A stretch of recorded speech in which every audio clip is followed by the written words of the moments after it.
Kisah ini melanjutkan episode sebelumnya, di mana suasana hati Bisma kini telah berubah. Ia balik menyerang Pandawa tanpa ampun. Saat Abimanyu menantang dirinya, ia segera melepaskan anak panahnya untuk menghabisi putra Subadra itu. Namun Arjuna datang untuk menyelamatkan putranya. Bisma berkata bahwa siapapun yang menentang Hastinapura, maka terlebih dahulu harus berhadapan dengan dirinya di medan pertempuran. Basudewa menatap tajam kepada Bisma yang agung. Sri Krishna berkata, "Kau memang benar Bisma yang agung. Bukan keahlianmu yang ditampilkan dalam pertempuran ini, melainkan kelemahanmu lah yang kau tunjukkan. Jika kau memang mampu melakukannya, bukannya dengan mengambil nyawa dari ahli waris dan keturunanmu, kau harusnya bisa tentukan keputusan itu sendiri." Bisma lalu menjawab bahwa ia kini telah terikat oleh kewajibannya. Basudewa mengatakan bahwa kewajiban itu memberikan kebebasan. Kewajiban yang kemudian bersifat mengikat bisa dipastikan itu bukanlah sebuah kewajiban, melainkan sebuah jerat ataupun belenggu. Bisma pun mulai tersulut emosinya. Ia meminta Basudewa agar tidak pernah meragukan kewajibannya, karena dalam kehidupannya tidak sedetik pun ia pernah berlaku tidak adil, dan untuk memenuhi janji yang pernah ia buat untuk ayahnya, maka Bisma hanya melakukan yang perlu ia lakukan saja. Krishna berkata, "Hanya demi kemajuanmu saja, kau mau menjerumuskan seluruh dunia ini ke dalam bahaya, Bisma?" Krishna pun mengungkapkan bahwa ia tidak menganggap bahwa ini adalah sebuah karakter yang kuat, karena sebuah karakter yang kuat seharusnya setiap saat harus berjuang demi kesejahteraan semua umat manusia. Kemarahan Bisma sudah tidak tertahankan lagi. Ia pun mengatakan bahwa Basudewa telah melewati semua batasan yang ada, walaupun ia sangat menghormati Basudewa Krishna. Namun dirinya tidak punya hak sama sekali untuk menyebut kewajiban seseorang itu sudah ternoda.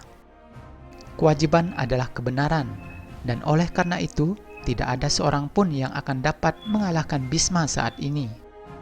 Basudewa pun berseru, "Aku bisa mengalahkanmu di setiap saat, Bisma. Jangan pernah kau mencoba untuk menyulut kemarahanku."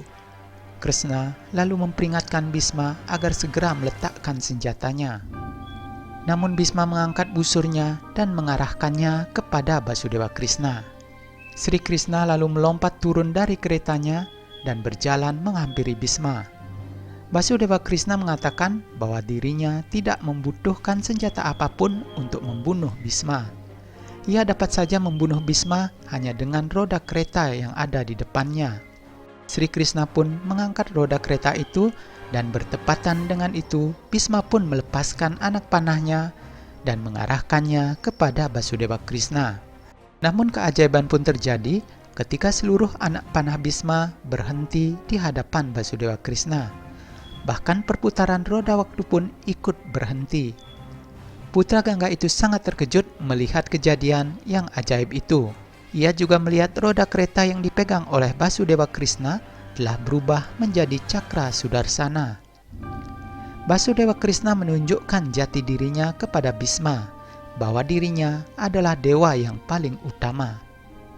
Bisma segera turun dari keretanya untuk meminta maaf kepada Basudewa. Bisma berkata, "Tolong maafkan aku, Basudewa. Aku tidak menyadari dengan wujudmu yang sebenarnya. Kau memang mampu untuk membunuhku. Tapi untuk bisa membunuhku, kau sampai bersedia untuk melanggar sumpahmu itu. Aku pasti sudah membuat kesalahan yang sangat besar. Apa kesalahanku itu, Basudewa? Katakanlah." Basudewa berkata, "Kesalahanmu adalah ketidaktahuanmu, Bisma. Kau tidak pernah mencoba untuk bisa memahami bentuk sejati dari keadilan. Kau hanya berpikir tentang keluargamu saja. Selama ini kau tidak pernah berpikir tentang seluruh umat manusia, dan itu adalah bentuk dari keegoisanmu. Keadilan bukanlah pikiran yang sederhana. Bukanlah juga sebuah tradisi saja. Keadilan adalah nama dari kehidupan, dan kehidupan pun berubah terus-menerus. Perubahan adalah karakter dalam kehidupan itu sendiri. Manusia pun harus bisa menerima perubahan. Kau juga harus menerima perubahan itu, Bisma. Lebih lanjut, Bhisma menanyakan bahwa apakah sumpah itu tidak ada nilainya. Krishna menjawab, sumpah yang bermanfaat bagi seluruh masyarakat itulah yang bernilai. Tapi bagaimanapun, saat sumpah dan keputusan dari seseorang akan berdampak negatif bagi masyarakat, maka saat itu juga sudah menjadi suatu keharusan untuk melanggar sumpah tersebut. Jika bertempur di pihak Pandawa adalah keputusan yang tidak bisa kau lakukan hari ini, maka paling tidak letakkanlah senjatamu itu dan terimalah kematianmu di sini, Bhisma. Menyadari kesalahannya, putra Gangga pun berlutut di hadapan Basudewa. Bhisma berkata, "Aku menerimanya, Basudewa. Kalau aku sudah memperoleh pengetahuan yang diberikan olehmu ini dari sebelumnya, maka banyak kejahatan bisa dihindari. Tapi jika tidak dalam kehidupan ini, setidaknya dalam kematianku, pengetahuan yang kau berikan akan sangat berguna.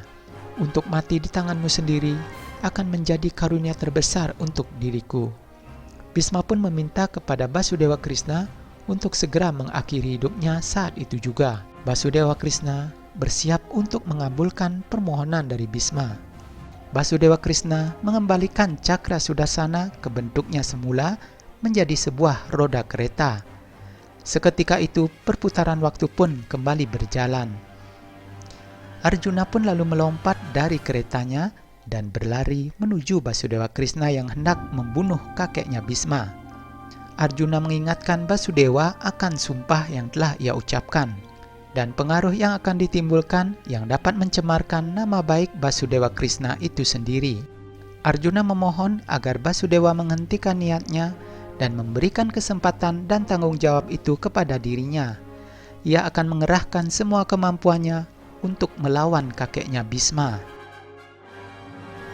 Basudewa lalu membuang roda kereta itu dan mengabulkan permohonan dari Arjuna. Krishna kemudian menghampiri Bhisma dan menyuruh Bhisma untuk berdiri. Bhisma pun tersenyum dan mengatakan bahwa kematiannya sudah ditakdirkan di tangan Sri Kandi. Ia berjanji kepada Basudewa akan menunggu kedatangan Sri Kandi di dalam medan pertempuran ini. Dia juga bersumpah bahwa ia akan tetap melindungi pasukan Hastinapura, namun tidak akan membunuh pasukan Pandawa lagi di tangannya sendiri. Nah, bagaimanakah kelanjutan dari cerita ini? Nantikan kisahnya dalam episode berikutnya.